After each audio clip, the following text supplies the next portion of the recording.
The proof for conservation of mechanical energy for a body falling in the uniform gravitational field.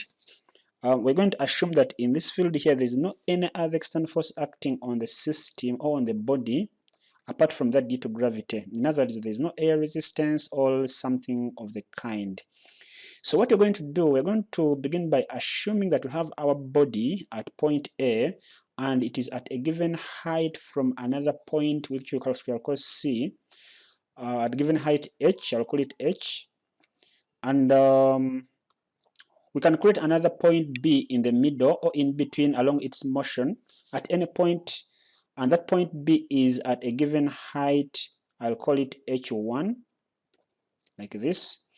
So at this point here, at this point A, assuming that the body is at rest, in other words, it means that the initial velocity u is equal to 0 meters per second.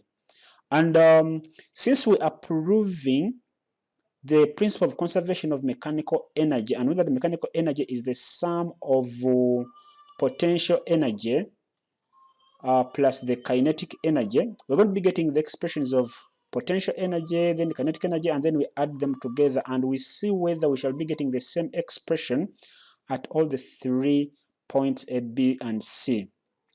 Now, since the body is falling, we shall get the initial expression of mechanical energy in terms of the potential energy, as we are going to see here.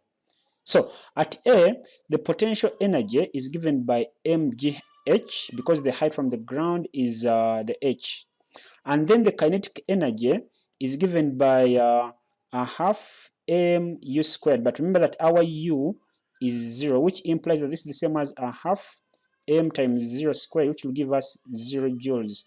So this implies therefore that the mechanical energy at that point A is given as mgh and then plus 0, which will give us mgh, like that. So that is at point A, which means that if you've got our initial expression as mgh, then we have to prove that for all the other points B and C and any other point that will create there will be given in the same expression as mgh.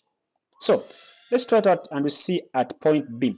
Assuming that the body has fallen and at this time round it is at point B, the potential energy at this point B is given by mg times the height h1. Remember, we measure the height from the bottom going upwards. Don't say that it is h minus h1. No, it is the height from the ground up to that position there. So that is mgh1. And then the kinetic energy at this point is given by a half times the mass times the velocity at that point B, but I square this.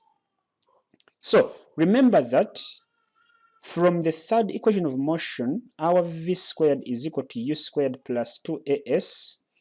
And since the body is falling, the velocity at point B squared will equal to the velocity at A, which is our 0 squared, then plus 2. Now the acceleration is that due to gravity, and it is a positive because the body is falling downwards. So I'll simply put here my h, and then the distance moved through from A to B will be is going to be equal to the h minus the h1. In other words, from this point here to this point here, the height will be equal to h minus h1. So substituting this into this expression of kinetic energy, we shall be getting that our kinetic energy is given by a half m into velocity at B squared. We shall be having 0 squared plus 2gh, then minus 2gh1. So when we simplify this, we shall get mgh minus mgh1, and this is our expression at that point B. So at B, when I add the two equations, Roman 1 and Roman 2, I will end up with mgh1, that is potential energy, and then mgh, then minus mgh1. So these two here cancel out, and we shall end up with our mechanical energy being equal to mgh, and that is our equation 2. So doing the same for our body at point C, we shall simply do this. So continuing with the same at point C, we shall simply see that at point C, the body has moved through a given height h, and it is at the ground level or the reference level where the height is 0. In other words, at C, so our potential energy is given by mgh, but this h here is equal to 0 because the body is at this point here. The height from the ground to that point there is 0. So implying that our potential energy is 0 and our kinetic energy, which is equal to half mv at C, but squared. But remember, still from the third equation, v squared is equal to u squared plus 2as, we shall simply have it that the velocity at point C, when you square that, the initial velocity was 0, you square that, then plus 2, the a is the positive g times g, then times the height moved, that is the distance moved, that is the h. This will give us our kinetic energy being equal to a half m into 0 plus 2gh.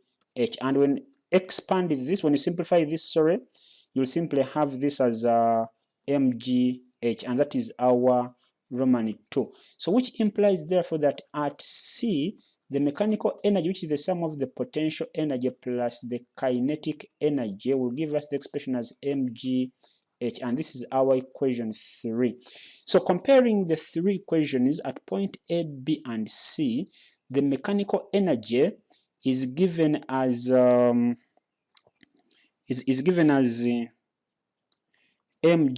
at A, is given as mgh at B, and mgh at C, which therefore implies that mechanical energy is conserved. Remember, we are expressing everything in terms of the initial mechanical energy, which was at A, since the body was falling. Thank you very much. Enjoy. Please subscribe the channel and visit us at teachertaban.com to learn with us. Thank you very much.